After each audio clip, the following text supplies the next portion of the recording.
Welcome to the virtual physics labs. This is lab 1. Now, you might be wondering, why am I taking a physics lab? Because chances are you're not studying physics. You might be studying, I don't know, chemistry or biology or underwater basket weaving. It doesn't really matter. Whatever you are studying, the tools that we will give you in these labs can carry into all of the fields that you might fall into. So why physics? Why do we have you do physics labs? Well, the simple answer is not for the physics. We don't really care if you end up learning, how to measure the gravitational acceleration on Earth or other things. What we really care about is teaching you the tools that physicists have been developing for about 400 years, ever since Isaac Newton had an apple fall on his head.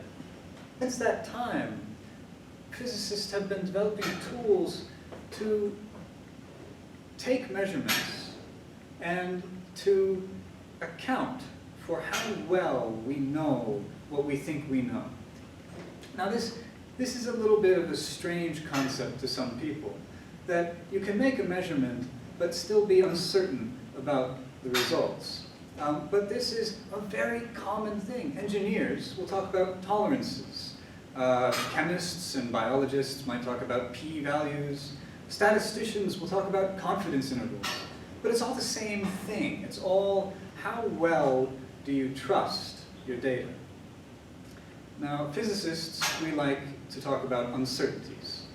Now, when we make a measurement in physics, or in any science, really, if you make a measurement and you don't attach some uncertainty to it, it could mean anything at all. Actually, it could mean nothing. Say if I measure the length of this table to be 7 meters, and then I say it's 7 meters plus or minus 2 miles, that doesn't really tell you much. But if I say 7 meters plus or minus a centimeter, then you have some more information about this table. Now that's a very silly example, but it helps to illustrate the point. Another technique that physicists have developed that can apply to any field is the idea of error propagation. This is what happens when you make a measurement of something indirectly. Now, you might be wondering, well, why would I ever do that? Why not just measure things directly? And the truth is, you will almost never measure anything directly. Say, for example, if I wanted to measure the time, I look up at that clock and I say, oh, it's about 10:30. But what I'm really measuring there is not the time. It's the angle of those hands. And my confidence in my measurement of the angle of those hands affects my confidence in how well I know the time. And so, by propagating the uncertainty from one measurement, say the angle of the hands, to another measurement, the time, we can be more certain about the measurements that we are claiming to have made, and we can be able to convince other people more surely about the measurements that we are reporting. In this first lab, we will focus on this concept of statistical uncertainties.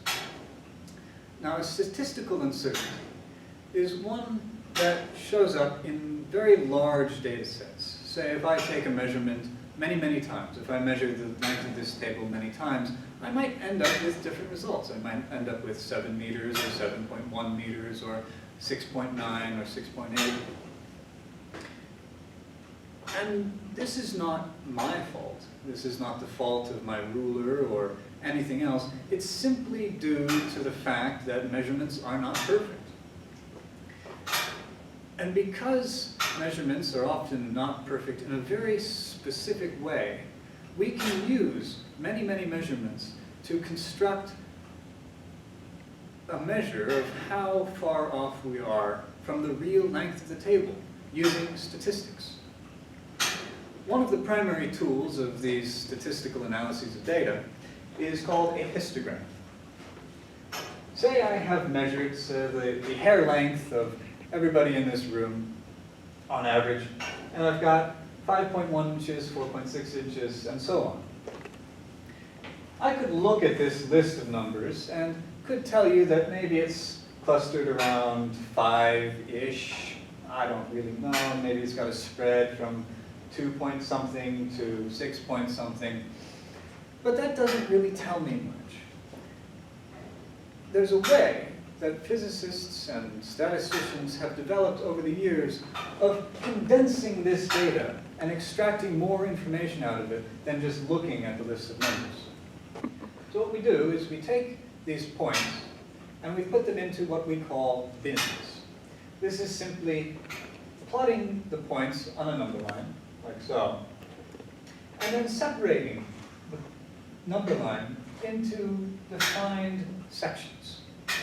And then all we have to do is count how many points fall into each section. Here we've got 2 points, here we've got 3 points, here we have 1, 2, 3, 4 points, and here we have 1, 2 points. And this makes a very pretty looking bar graph. And then from there we can draw a best fit line, which goes through this bar graph and kind of smooths it out. Now you may have noticed that I made a choice here.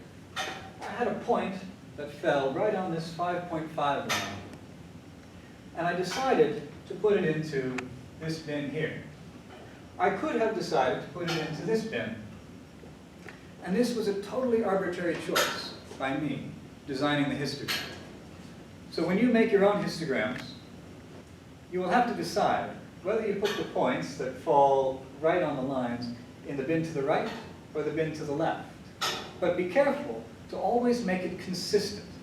So if I have a point that falls here and a point that falls here, they should both go in the same direction. Over here, I have a slightly different data set. Here I have a count of the number of cars that passed by the window in 10 minutes. Now this data set is somewhat different from this first one, in that the first measurement was something that was a continuous measurement, a measurement of a continuous quantity, the length of hair. If I had a more precise ruler, I could have measured that to many more decimal places. I decided to round it off at the 10th place, but I could have gone farther. Here, we have a number. Now this is exact. It is 8. It is 5. You can't have 5.001 cars. That would be very silly. This type of data is what we call discrete data. It's numbers that come in defined steps. And because this set of data is qualitatively different from, say, this set, it is in fact described by a different set of statistics. I can do the same process. I can draw the histogram. But when I draw my best fit line, this is actually a different shape than the one that I drew here. And this is not just due to the arbitrary nature of this data. It is in fact a statistical fact that data that has been measured in a continuous manner is statistically different from the data that's been measured in a discrete manner. Over here, because the quantity we are measuring is a continuous quantity, it's described by what's called Gaussian statistics. And this means that it has some very specific qualitative properties that have to do with the width of this distribution and where the central peak lies. More information about Gaussian distributions can be found in your packet. Over here, we also have a very specific relationship between the width of this distribution and where the distribution lies. And again, information about that can be found in your packet.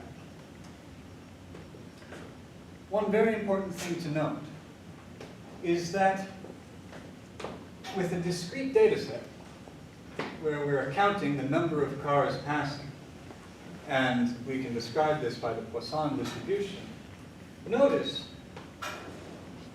that these measurements do not have units attached to them. these are what we call dimensionless quantities. As a very simple demonstration of these concepts we're talking about, the accounting for uncertainties of a continuous measurement and propagating those uncertainties through calculations, we have a ruler. Now what we're going to do is measure your reaction time with this ruler. Now that might seem a little weird to you. How do you measure time with a ruler? Well, it's the same way you measure time with an angle. You convert between the measurements of the distance to time using some known formula. Now we know that all things on Earth accelerate at 9.8 meters per second squared. This allows us to, if I drop this ruler and measure the distance, we can find how long the ruler was in the air by how far it fell. For this experiment, you will measure both partners' reaction time by holding the ruler in a defined place each time. Now this is very, very important. Every time you drop the ruler, your partner's hand must be at the same point on the ruler each time. Otherwise, the numbers that you get won't tell you anything. For example, I held the ruler up here and dropped it. I would get a measurement, but I wouldn't be measuring what I think I'm measuring. That's just something to take into account. This person will measure the reaction time 25 times. Now it might seem like a lot to you, but the number of data points is so that we can cut down on this statistical uncertainty, so we can account much better for the results. Once each partner has measured the reaction time 25 times, you will plot a histogram of this continuous quantity for each partner independently. As an example of a discrete measurement, that is a measurement of a quantity that is something that you count, we have a Geiger counter. Now inside this block here, there is a radioactive source. Every so often, this source undergoes a radioactive decay, and this decay can be measured with the Geiger counter wand. By inserting the wand into the slot, we see that the counts goes up.